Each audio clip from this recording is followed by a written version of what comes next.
कैसे हैं आप लोग? Good evening.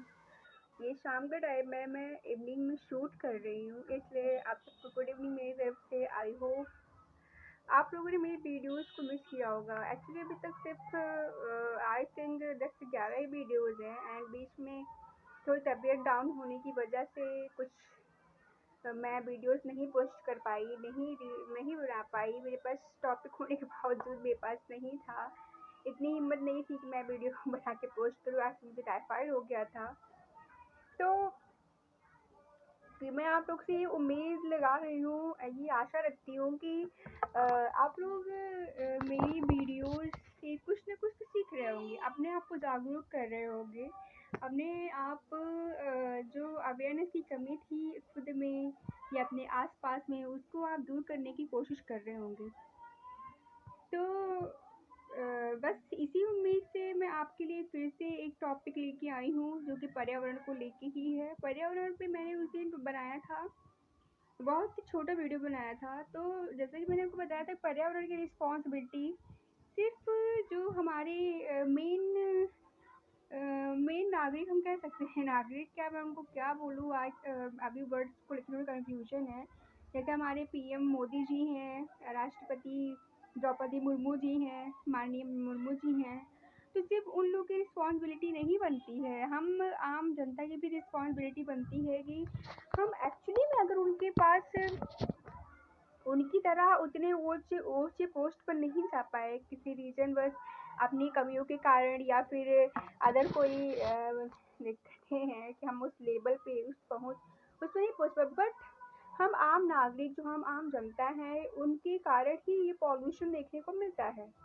उनके कारण ही पॉल्यूशन हो रहा है। हम ही उसके ज़िम्मेदार हैं, पॉल्यूशन के ज़िम्मेदार हम ही हैं। तो जैसे कि मैंने को अपने पिछले वीडियो में, जो हमारा इन्वायरमेंट वाला वीडियो था, पर्यावरण वाला वीडियो था, मैंने बताया था कि आपको अपनी अहम भूमिका ये आप समझिए कि हमारा भी कर्तव्य बनता है, हमारा भी नहीं, हमारा ही कर्तव्य है, हमारा ही कर्तव्य है कि हम अपने इन्वायरमेंट को, अपने एटमॉस्फेयर को अच्छा साफ सुथरा बनाकर रखें, अच्छा बनाकर रखें। तो बस आपके लिए ऐसे ही टॉपिक में लेके आई पर्यावरण के लिए। जैसे कि पिछली वीडियो मैंने आपको जल प्रदूषण पे जो है मैंने बताया था कैसे आप पानी को बचाएं। ठीक है, पानी को कैसे आप बचाएं, कम से कम पानी को खर्च कैसे करें। वैसे ही हम जो खासकर जो हम नॉर्मल पीपल हैं, हम उनके लिए बता रहे हैं कि हम कैसे प्रदूषण को कुछ हद तक क्या, अगर हम 0.1% भी अपना सहयोग दे पाएँ तो दें। प्लीज़ आई रिक्वेस्ट यू, अगर आप 1% 0.1% भी अपनी हेल्प कर सकते हैं, अपना सहयोग कर सकते हैं इस पर्यावरण को बचाने में। आपको पता होगा कि ये जो पर्यावरण जो असंतुलित हुआ है, जो पर्यावरण का संतुलन बिगड़ा है, बिन मौसम बारिश हो रही है, कभी ठंड के मौसम में, पहले या आज से तकरीबन 4-5 साल पहले की बात है कि जब जो नवरात्रि आती है, अक्टूबर में नवरात्रि, जो अगले महीने नवरात्रि, अगले महीने क्या इसी मंथ की 26 को आई थिंक है नवरात्रि की स्टार्टिंग। तो जो इस नवरात्रि होती थी आज से 6-7 साल पहले, अगर आप पीछे जाके देखते हैं तो नवरात्रि से ही हल्की ठंड होना शुरू हो जाती थी। और दशहरा आते आते तो ठंडी पड़ रही है यार। अगर दशहरा हम जा रहे हैं तो स्वेटर डाल के जाना है, हाफ जैकेट पहन के जाना है, कुछ नहीं डालना है, इनर इनर तो पहन ही लेना है। बहुत है अब, बट अभी आप देख रहे हैं, अभी आप देखते हैं तो अक्टूबर भी चला गया, नवंबर से थोड़ी थोड़ी ठंडी स्टार्ट हो रही है, फिर दिसंबर जनवरी में है, फिर धीरे धीरे कम होती जा रही है। इसका क्या क्या है, ये क्यों है? ये जो पर्यावरण असंतुलित हुआ है, जो डिसबैलेंस हुआ है हमारा पर्यावरण, हमारा वातावरण, हमारे जो मौसम है, मानसून है, बरसात है, मतलब बिन मौसम बरसात हो जा रही है। जब से शुरू होनी चाहिए, जब से स्टार्ट होनी चाहिए, तब से ठंड नहीं शुरू हो रही है। गर्मी है तो बहुत ज़्यादा गर्मी है, ठंडी है तो बहुत ज़्यादा ठंडी है, हवा चल रही है तो बहुत तेज आंधी तूफान आ जा रहा है। तो कुछ भी नॉर्मल नहीं है अभी।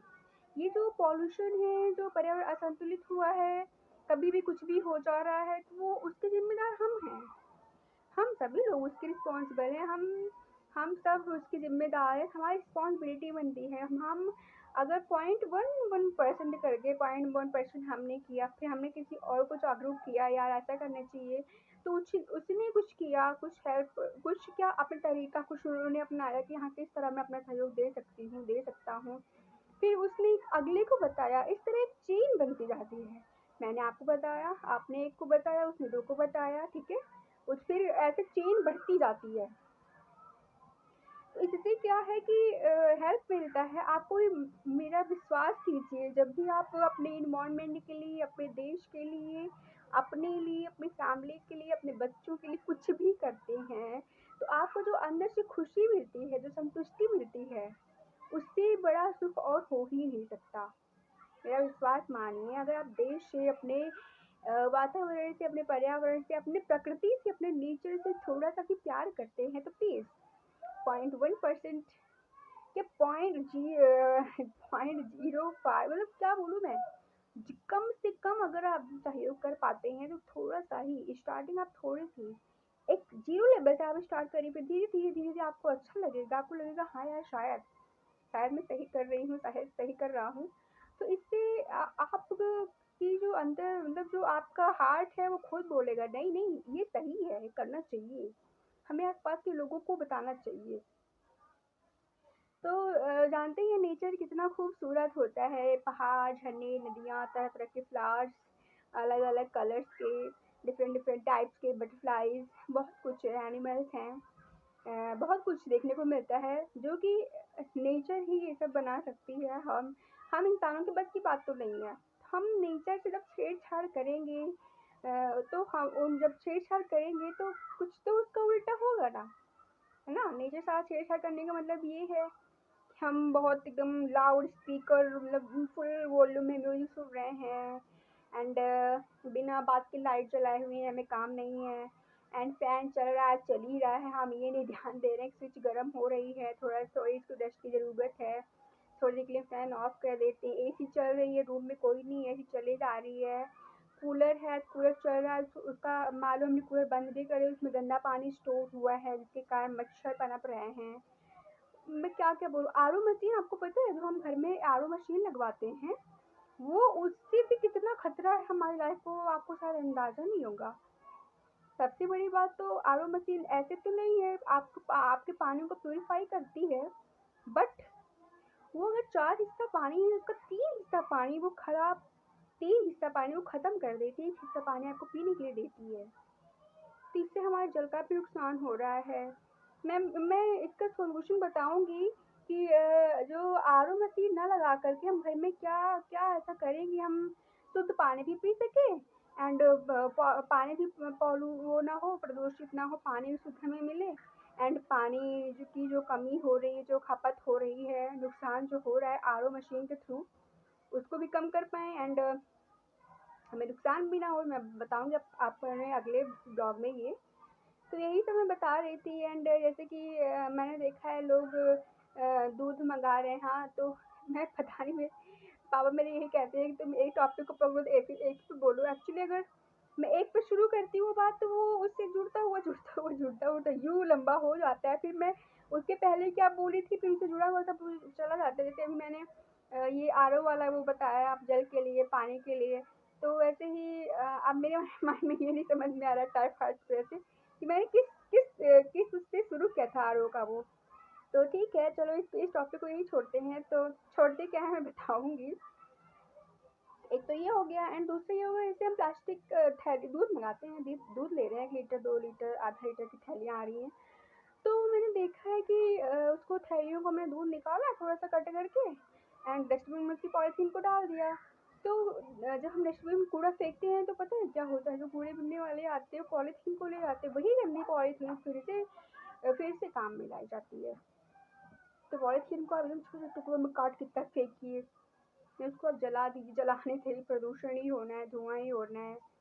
प्लास्टिक की बोतलें हैं जो आप पानी पीने के लिए लेते हैं, तो उसको भी जब आप पानी पीजिए, कहीं भी बाहर आप गए हैं, तो उसको बस यूं ही खाली मत फेंकिए, उसको एकदम मरोड़ के, एकदम तोड़, जितना आप तोड़ सके उसको उतना तोड़ के फेंकिए।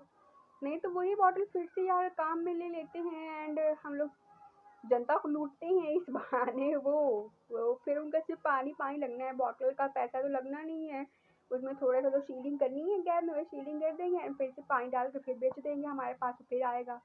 हम अपनी आप अपने प्यार पे कुल्हाड़ी क्यों मारे हैं ना। तो एक बात तो ये हो गई।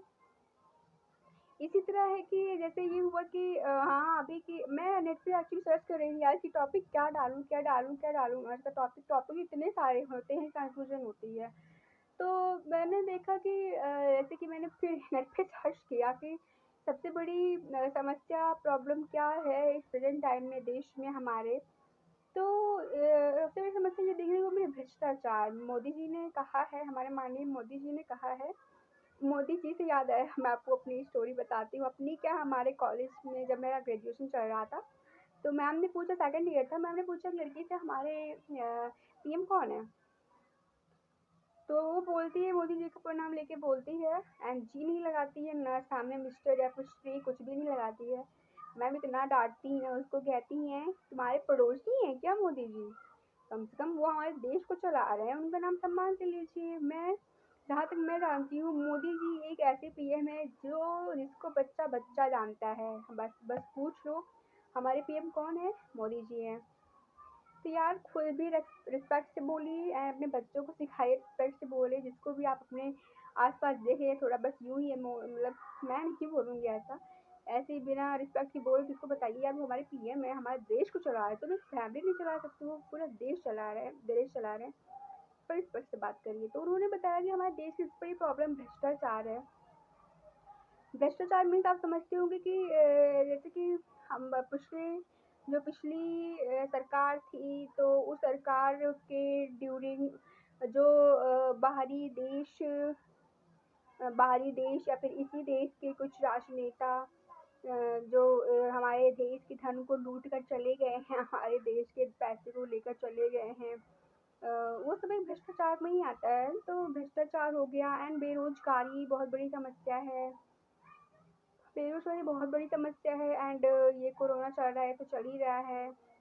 तो बहुत सारी प्रॉब्लम्स हैं। प्रदूषण भी बताया गया है। प्रदूषण पे इतना सारा काम हो रहा है, इतना सारा वर्क हो रहा है, लेकिन प्रदूषण एक घटने का नाम ही नहीं ले रही। और जनसंख्या विस्फोट, प्रदूषण का सबसे बड़ा मुझे रीज़न जहाँ तक मुझे लगता है जनसंख्या विस्फोट है। आपको पता है, देखिए मेरी हैबिट, मैंने आपको बताया था ना कि प्रदूषण बात पर्यावरण से शुरू हुई, प्रदूषण में पहुंची है, प्रदूषण से डायरेक्ट पहुंच गई भ्रष्टाचार, बेरोजगारी एंड अभी कहाँ पहुंची हूँ मैं, जनसंख्या विस्फोट।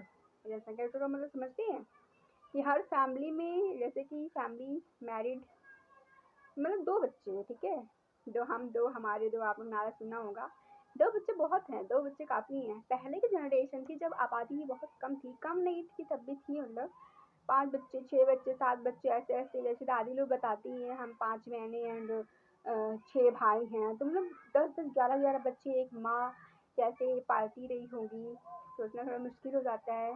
तो जनसंख्या विस्फोट आज हमारी आबादी के मामले में हमारा जो भारत देश है वो ऑल वर्ल्ड में पूरी दुनिया में दूसरे स्थान पे है, चाइना फर्स्ट पे है। पर जिस स्पीड से जनसंख्या बढ़ रही है, जिस स्पीड जनसंख्या बढ़ रही है, मैं आपको बता दूं कि मुझे लगता है ऐसा लगता है, क्या ऐसा गवर्नमेंट भी बोल चुकी है, सरकार भी बोल चुकी है कि चाइना का रिकॉर्ड तोड़ के ऐसा ही चलता रहा अगर, तो चाइना का रिकॉर्ड तोड़ करके इंडिया फर्स्ट लेवल पे आ जाएगी, फर्स्ट रैंक में आ जाएगी इंडिया, जनसंख्या के मामले में, आबादी के मामले में, चाइना सेकंड पे। तो यार ये कौन कर रहा है, हम कर रहे हैं ना, थोड़ी प्लानिंग के साथ हर चीज़ करिए। जनसंख्या विस्फोट, जनसंख्या बढ़ेगी, ऑब्वियसली कॉमन सी बात है, जनसंख्या बढ़ेगी, बेरोजगारी भी आएगी, प्रदूषण भी आएगी, भूखमरी भी आएगी, ठीक है, साथ साथ जो परिवारवाद, समाजवाद, ये सब मुद्दाएं हैं ये सब भी आएंगे।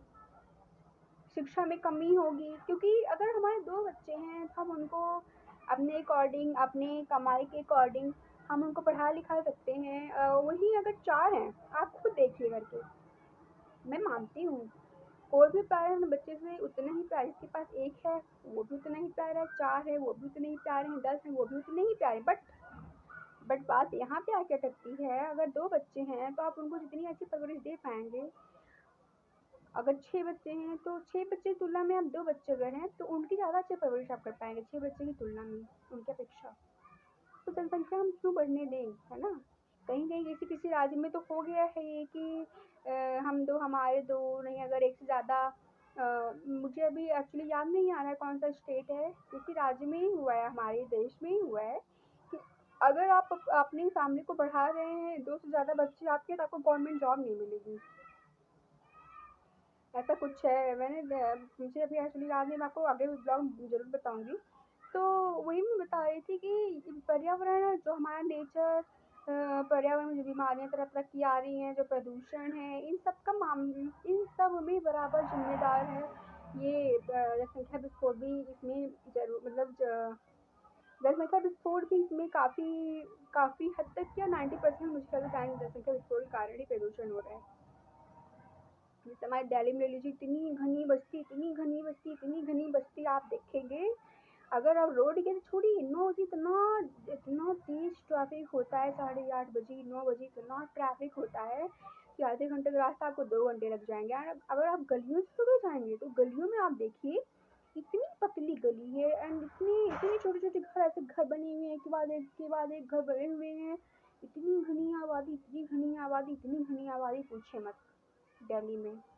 तो इसीलिए दिल्ली जो है दिल्ली हमारी जो है वो टॉप पर है प्रदूषण के मामले में बिकॉज जनसंख्या ज़्यादा है आबादी ज़्यादा है उसी हिसाब से लोग ज़्यादा अगर है तो उनके पास गाड़ियाँ ज़्यादा होंगी वाहन ज़्यादा होंगे उसी हिसाब से ज़्यादा लोग हैं ज़्यादा बातें हो रही हैं ज़्यादा म्यूजिक सुना जा रहा है ज़्यादा गाड़ियाँ चल रही हैं मतलब हर चीज़ ज़्यादा ज़्यादा है इसलिए यहाँ पे वायु प्रदूषण जल प्रदूषण मृदा मृदा प्रदूषण मैं श्योर नहीं हूँ बाकी क्या ध्वनि प्रदूषण जितने भी प्रदूषण होते हैं पॉल्यूशन जितने टाइप के होते हैं वो सब दिल्ली में भरे पड़े हैं एकदम मृदा प्रदूषण भी है यार क्योंकि दिल्ली में इतनी सारी फैक्ट्रियां हैं कि मैं पूछो मत इतनी सारी फैक्ट्रियां हैं कंपनियां हैं तो हर तरह की फैक्ट्रियां हैं मैं जहाँ रह रही हूँ यहाँ आस पास कम से कम 10-15 फैक्ट्रियां हैं इधर 2 किलोमीटर दूरी पे कहीं आधा किलोमीटर दूरी पे इधर 1 किलोमीटर दूरी पे इतनी सारी फैक्ट्रियां हैं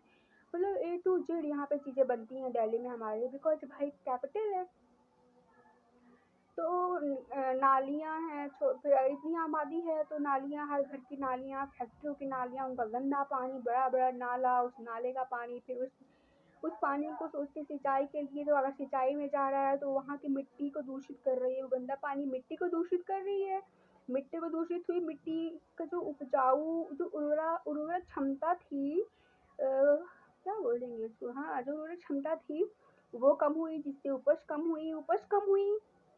अगर कम हुई है इन किसान ने अपने खेत में 1 लाख रुपए की लागत लगाया है ठीक है 1 लाख रुपए की लागत लगाया है बट पॉल्यूशन के कारण गंदा पानी के कारण जो भी है नेचर के कारण प्रकृति के कारण जो भी आप बोल लीजिए उसके कारण उपज कम हुई तो उसको जो अपनी लागत लगाया है किसान ये चीज़ मेरे पापा मुझे सिखाते हैं कि कैसे कैसे महंगाई बढ़ती है बताते थे अभी तो 3 साल से शादी हो गई 3.5 साल से तो ये मौका नहीं मिलता है बात करने का ये सब चीज़ें बस हेलो मतलब हाल चाल ही होता है तो क्या बोलते हैं हाँ महंगाई अगर किसान की लागत 1 लाख रुपये उन्होंने लगाई है अपनी खेती में वो चाहे जिस चीज़ की खेती हो तो अगर उनको 1 लाख रुपये नहीं लागत उनका वापस आएगा तो ऑब्वियसली कॉमन सी बात है अपनी खर्चा निकालना अपनी लागत निकालने के लिए वो महंगाई बढ़ाएंगे वो चीज़ें महंगे दामों में बेचेंगे महंगाई बढ़ी बढ़ गई ना महंगाई किसके कारण बढ़ी प्रदूषण के कारण बढ़ी गंदा पानी के कारण बढ़ा जनसंख्या हर चीज़ जिम्मेदार है देखा आपने जनसंख्या विस्फोट क्या है जनसंख्या बढ़ी फैक्ट्रियाँ बढ़ी गाड़ियाँ बढ़ी मतलब एकदम क्या बोलूँ मैं एकदम तेज़ी से धुआं प्रदूषण और हर चीज़ फैल रहा है जिसके कारण जब भाई जनसंख्या बढ़ी बेरोजगारी हो रही है लोग कमाने के लिए कुछ ना कुछ करेंगे फैक्ट्री लगे काम कर रहे हैं वहाँ का धुआं उनके फेफड़ों में जम रहा है बीमारियाँ बढ़ रही हैं किसान को और ज़्यादा उपजाना है बिकॉज जनसंख्या बढ़ रही है तो और ज़्यादा उपजाना है और ज़्यादा उगाना है अनाज को उगाना हाँ और ज़्यादा फसल तैयार करनी है उनको मार्केट में और ज़्यादा देना है जो बड़ी-बड़ी मार्केट हैं, वहाँ से हो रही है कि इस साल हमको इतनी फसल की ज़रूरत पड़ेगी। भाई उनकी भी मीटिंग होती है, बिकॉज़ जनसंख्या ऐसी-ऐसी हो गई, तो वो किसान अपनी लागत लगाया, किसान लागत लगाया, लागत वापस नहीं आई, महँगाई बढ़ी, ऑब्वियसली महँगाई बढ़ेगी फिर से वही परिवार हुआ, समाज हुआ, मतलब टोटल ड्रामा, मतलब क्या होता है, तो खिचड़ी बन जाता है उसी में। तो आप समझ रहे हैं कि प्रदूषण का कितना बड़ा रोल हम लोग खुद अदा कर रहे हैं। मतलब प्रदूषण को बढ़ाने के हम खुद ही ज़िम्मेदार हैं। हम खुद ही क्या, हम ही हैं ज़िम्मेदार, क्योंकि हम ही हैं इस एनवायरनमेंट में, हम पीपल ही हैं जो हम प्रदूषण को बढ़ा रहे हैं, ठीक है? बीमारियाँ बढ़ा रहे हैं, प्रदूषण बढ़ा रहे हैं, हर चीज़ बढ़ा रहे हैं, हम जनता है। तो हमारा कर्तव्य बनता है कि अगर हम चीज़ें हम कर रहे हैं तो उसको सुधारें भी यार, क्योंकि हमें रहना है इस पर्यावरण में, हम इस पर्यावरण से अलग कहीं जा नहीं सकते हैं। अगर आपको इस पर्यावरण में रहना है, अपने आप को हेल्दी बनाना है, अपने आने वाली जनरेशन को हेल्दी रखना है, अपने बच्चों को हेल्दी रखना है, तो उनको ज़रूरी है कि आप उनके अंदर जागरूकता बढ़ाएँ, उन्हें जागरूक करें, उन्हें बताएँ कि जो छोटी-छोटी बातें हैं पर्यावरण को लेके, छोटी-छोटी बातें रिसाइक्लिंग को लेके, छोटी-छोटी बातें रीयूज़ होती हैं। जैसे अधिक खर्च ना करना, चाहे वो पानी हो, चाहे वो बिजली हो, चाहे वो फूड हो। मैंने आपको बनाया था ना, डोंट वेस्ट फूड, फूड हो, मतलब ए टू जेड हर एक चीज़ एक दूसरे से रिलेटेड है, ये हर चीज़ रिलेटेड है। आप चाहे ये कपड़ा ले लीजिए, आप चाहे मेरी एक छोटी सी रबड़ ले लीजिए, चाहे क्लिप ले लीजिए, मतलब हर एक चीज़ एक दूसरे से रिलेटेड है। हम ये नहीं कह सकते ये चीज़ इससे अलग है ना, हर एक चीज़ इनसे रिलेटेड है। तो फिर हमारी ज़िम्मेदारी बनती है हम खुद को जागरूक रखने के साथ-साथ अपने साथ-साथ 2-4 लोगों को जागरूक करें, और वो 2-4 लोग अगले 2-4 लोगों को जागरूक करेंगे, इससे एक चैन बढ़ती जाएगी। और मुझे पूरा विश्वास है, पूरी उम्मीद है आप लोगों से, आप लोगों को भरोसा है जो हमारी वीडियो को देखेंगे, अगर उन्हें पसंद आएगा लाइक भी करेंगे। एंड मैंने क्या गलत बोला, कुछ कमियाँ रह गई, कमेंट भी करिए एंड मुझे बताइए कि आप क्या चाहते हैं मैं आपके लिए क्या टॉपिक लेके आऊँ। मेरे पास बहुत सारे टॉपिक है, बट आप क्या चाहते हैं? बिकॉज़ आप आप से बताए गए अगर टॉपिक पे मैं अगर कुछ बनाती हूँ तो मुझे बहुत ज़्यादा खुशी होगी। तो मैं वही कह रही हूँ कि आप से मुझे पूरी उम्मीद है कि आप मेरी बातों को समझेंगे। अगर मैंने थोड़ा-सा भी खिचड़ी कर दी इधर-उधर तो आप थोड़ा समझ लीजिएगा। मैं खिचड़ी करने में बहुत गंदी हैबिट है, एंड थोड़ा-सा अभी फीवर से उठी हूँ, तो थोड़ा इसलिए थोड़ा-सा भूल जा रहा है कि मैं अभी क्या बोल रही थी, 10 मिनट बाद मैंने क्या बोला, और अगर 10 मिनट बाद बोला है तो वो किस बेस से मैंने बोला था, ये तो माइंड थोड़ा निकल जा रहा है।